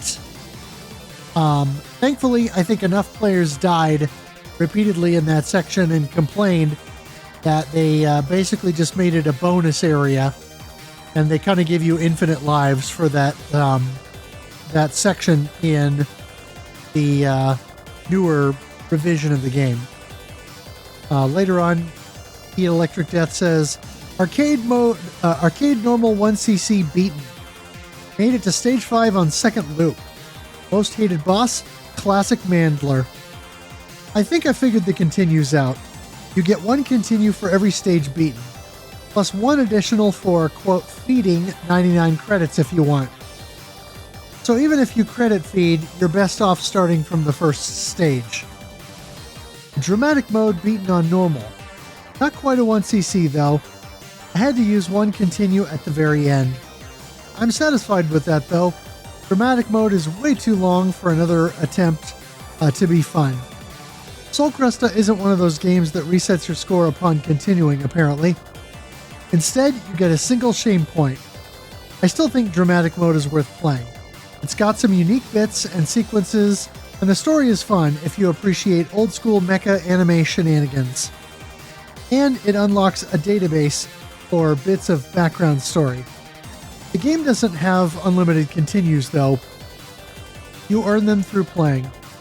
Possibly by beating stages, but not sure about that. I had 5 in stock when I used one. Each run you start with 0 continues. I think my big eureka moment with Sol Cresta was when I started realizing that I should be using the formation shots constantly, instead of just saving the meter for bosses. It's definitely not a hoarder kind of shmup. I might have been imagining it, but it felt like killing normal enemies with formation shots made them drop more coins. And they definitely kill the bigger and shielded enemies much faster. Trying to get hard 1cc before the month ends. Had an extremely good run yesterday, but I ran out of time and had to pause it at the beginning of stage 6. And today, my PS4 decided not to let me continue it. RIP. Delta Formation, my beloved. This is the key to surviving on the higher difficulties and racking up mad coins. Especially if you form it like this so the front ship acts as a shield and protects your lead ship. There are 10 difficulty levels in total. Very easy is 1, normal is 3, hard is 4, and then hard loops into platinum hard, which is the hardest difficulty you can start at. To beat it on the hardest possible difficulty, which is 10, you need to start on platinum hard and loop the game 5 times. You'll get a trophy for it, which is probably the hardest one in the game, along with the ones for beating each stage with no damage. On platinum hard, you're limited to 1 shield maximum, and formation chips become single use. I don't know what else changes on that and further loops. Did my last runs, but was never able to make a hard 1cc happen. On my last attempt, I started from normal and hit hard stage 6 with 25 lives in stock, feeling very confident. But by that time, it was getting pretty late and I had been playing nearly 2 hours, so my focus was shot. And those last 2 levels are brutal enough even without revenge bullets.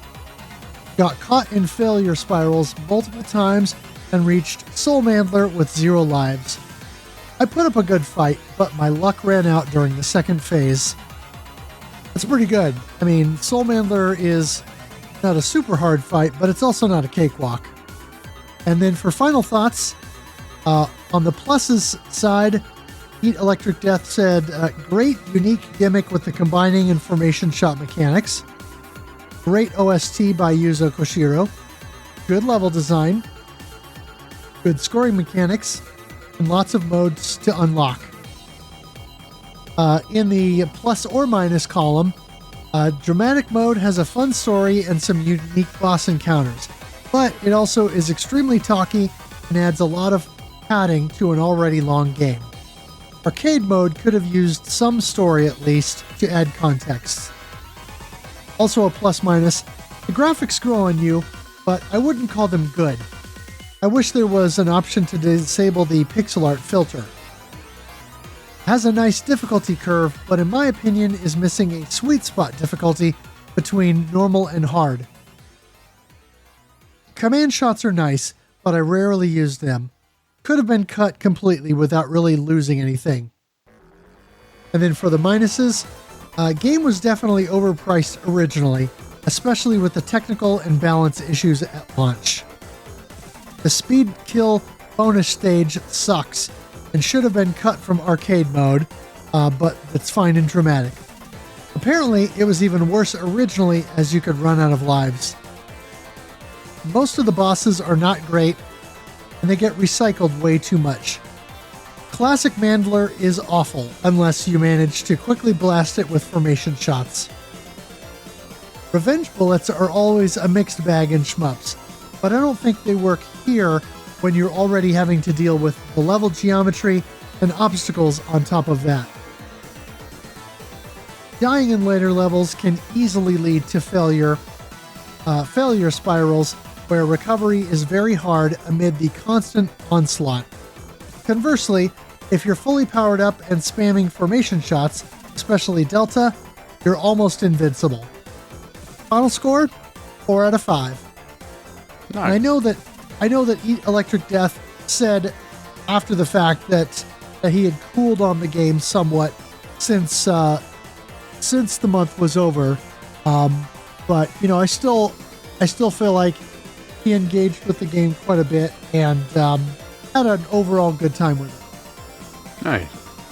Delta Mudkip says, I actually accidentally 1cc'd the game on my blind run. It was on the easiest level, but probably still my proudest achievement since the game is quite a long boy. I managed to beat the whole first stage in caravan mode. Gosh dang, Gallibor 2 is OP. Yes it is. Yes, it is. Gallibor 2 I would say, if you don't want to bother with the formation shots, Gallibor 2 is probably the best of the 3 DLC ships to start with because its formations are devastating and it is overall quite powerful. Pony Trigon, as usual, jumped in and said, first real run with the Wing Gallibor 2. Yeah, these ships take a little getting used to. And then speaking about formations in a conversation with DL Wraith, dig around in the manual. Manual tells you what all the formations are. Also, this game does something similar to what G. Darius does. Fighting game input equals different shot type. Later on, so I tried out the Moon Cresta ship. I like how the dogfight sections, Gradius terminology, are a nod to Moon Cresta itself. And rapid firing with it is a combination of hilarious and patience testing. I would recommend only playing with that ship on very easy unless you're an absolute masochist. And then a little later, very easy 1cc with the Wing Gallibor. Now to try the Wing Gallibor 2. And then offering final thoughts. I didn't get to play this game much due to IRL reasons, but the few times I did manage to play, I thoroughly enjoyed my time. If you're a Nichibutsu fan, like I am, this game really does feel like a continuation of the Nichibutsu formula. In fact, probably wouldn't surprise me if a few peeps who used to work with Nichibutsu helped with these games. On the pro side, the gameplay is surprisingly complex for a shmup, but complex in a way where you can easily remember how every formation works and which ship does what. The color-coded system reminds me a lot of Radiant Silvergun with all the color-coded rings and gates and boxes and all that jazz. The scoring system is pretty interesting, but also pretty engaging. Racking up higher and higher scores nets you more and more bonuses. The score bar changes color with every max you hit.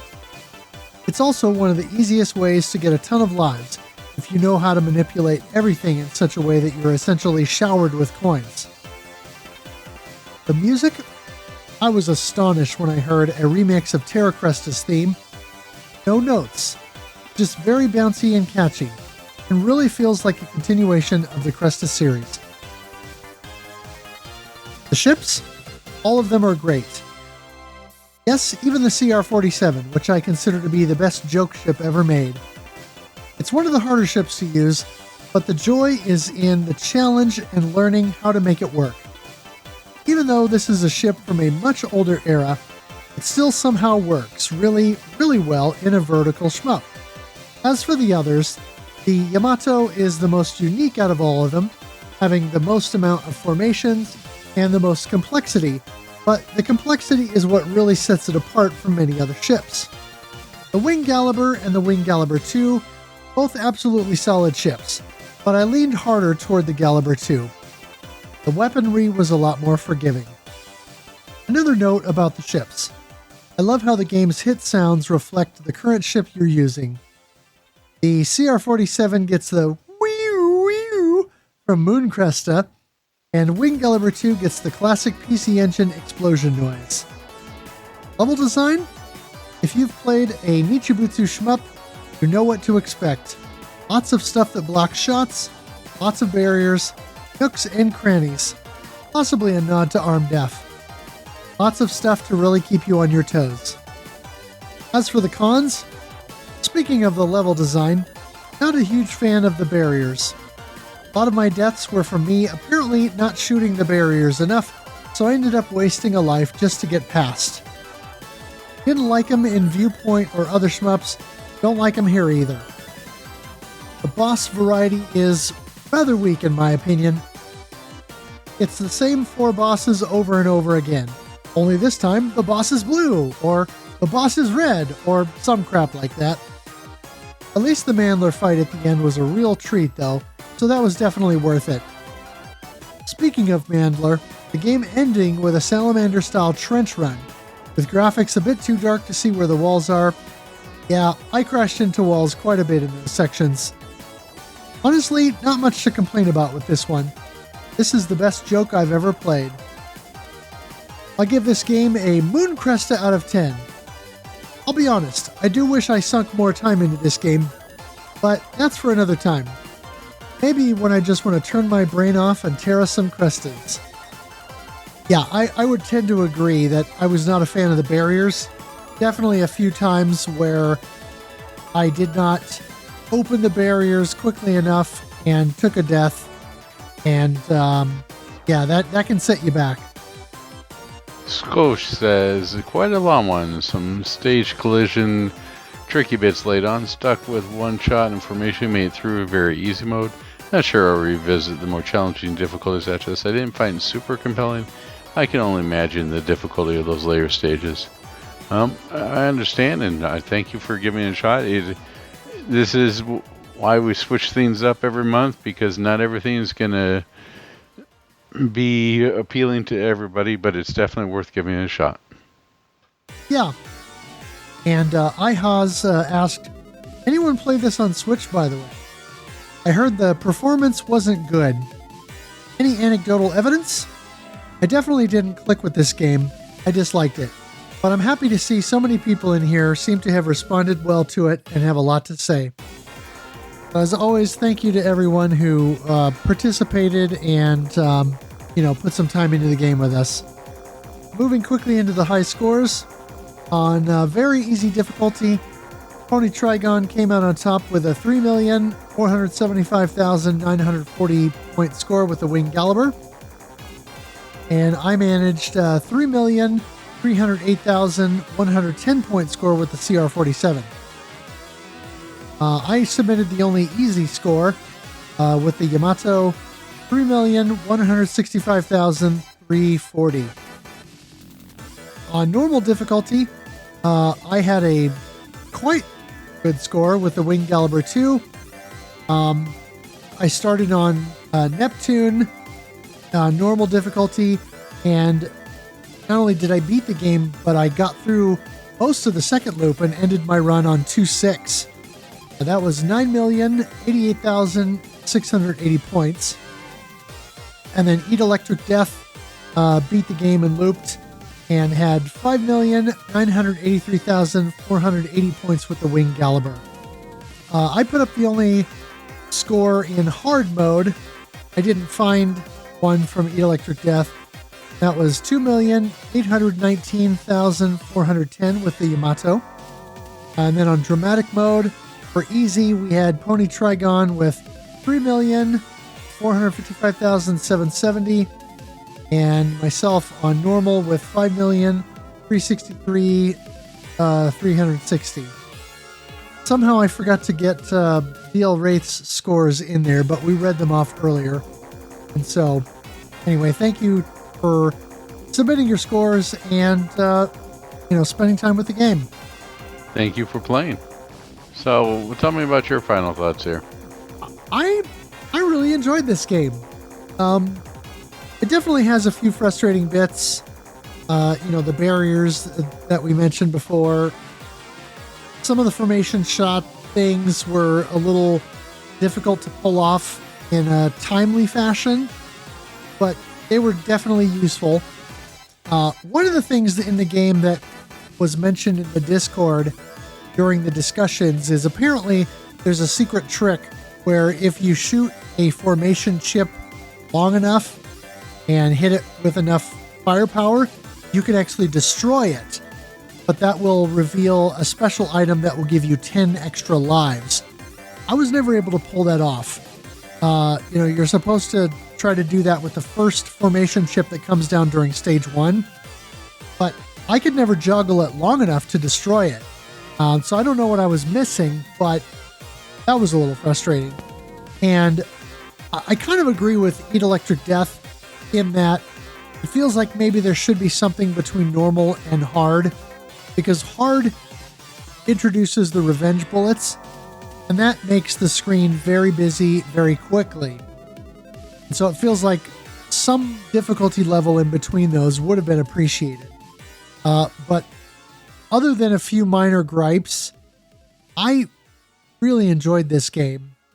I did get the 1cc on dramatic mode, and I did get the 1cc on hard mode. I don't know that I want to put in the time to go back and try to 1cc platinum difficulty. But honestly, I beat the game on normal with 3 of the 4 ships, and then I beat very easy with the CR-47.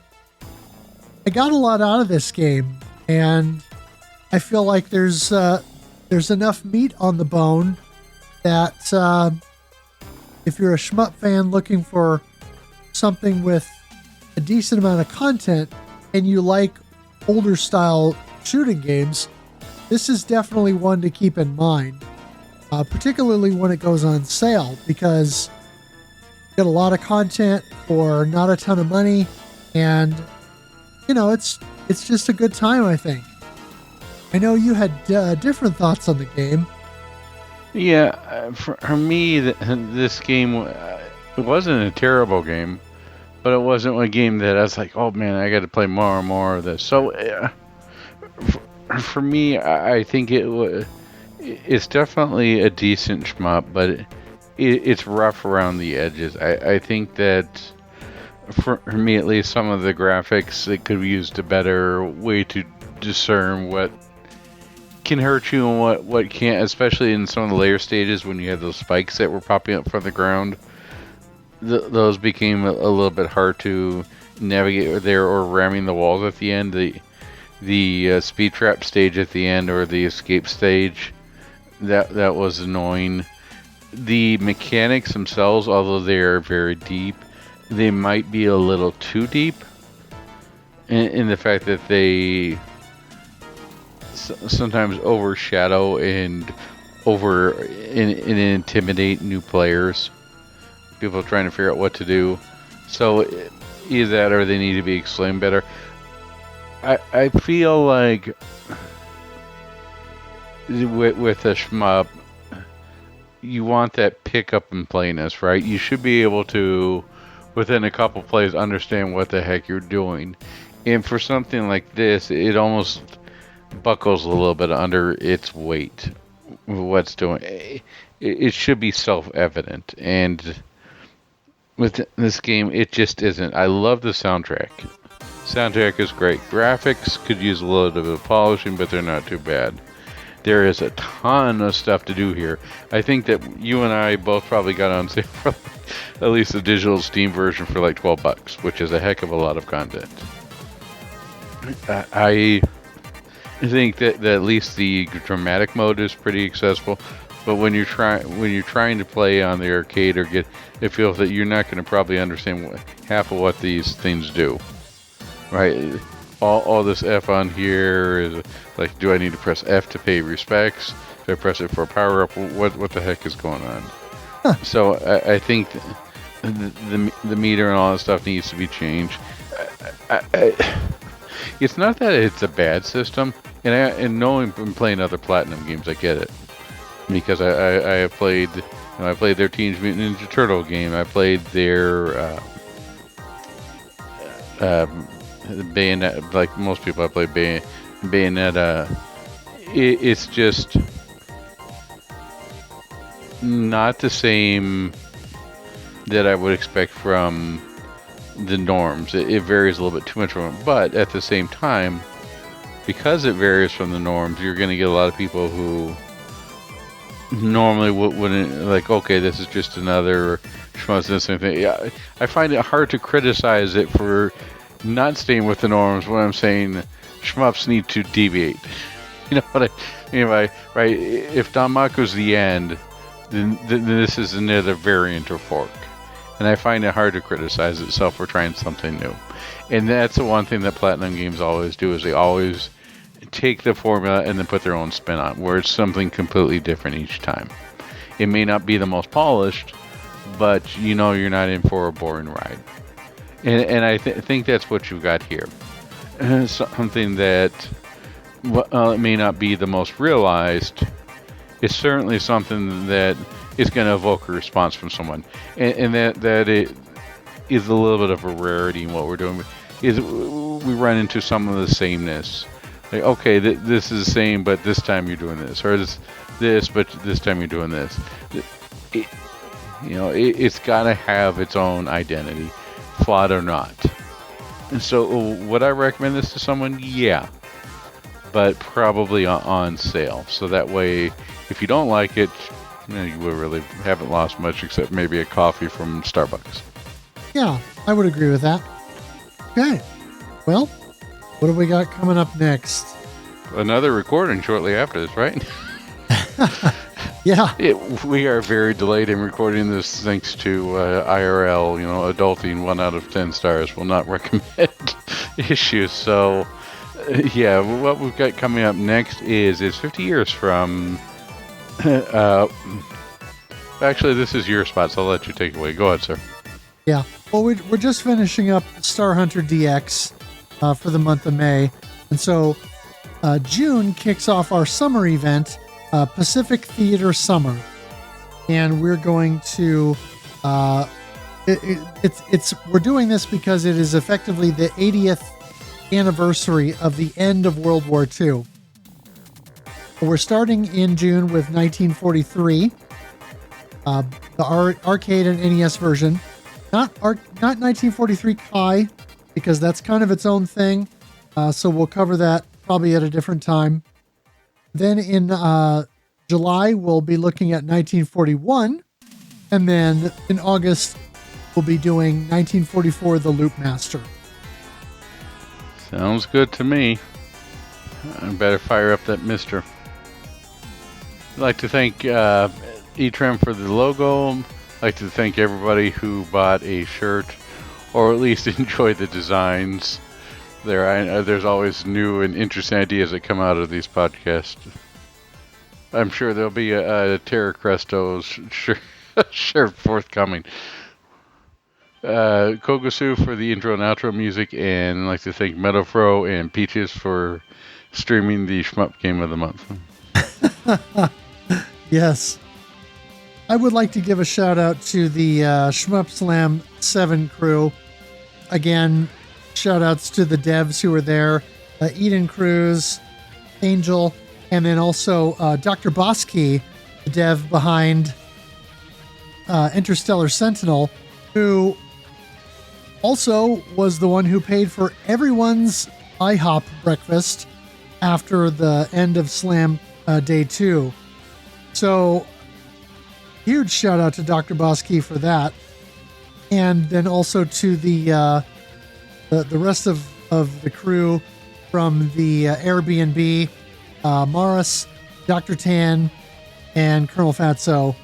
Thank you, gentlemen, for a very good stay and good time at the event. And then, of course, to the Akihabara Arcade there in Denver for hosting the event and for being a very hospitable place to hold an event like this. All right. Well, anything else that we want to shout out before we go? Not that I can think of. So thank you, everybody, for joining us, and we appreciate everyone giving it a shot, and we look forward to seeing you in the next game. All right. Thank you all for listening, and we'll catch you next time.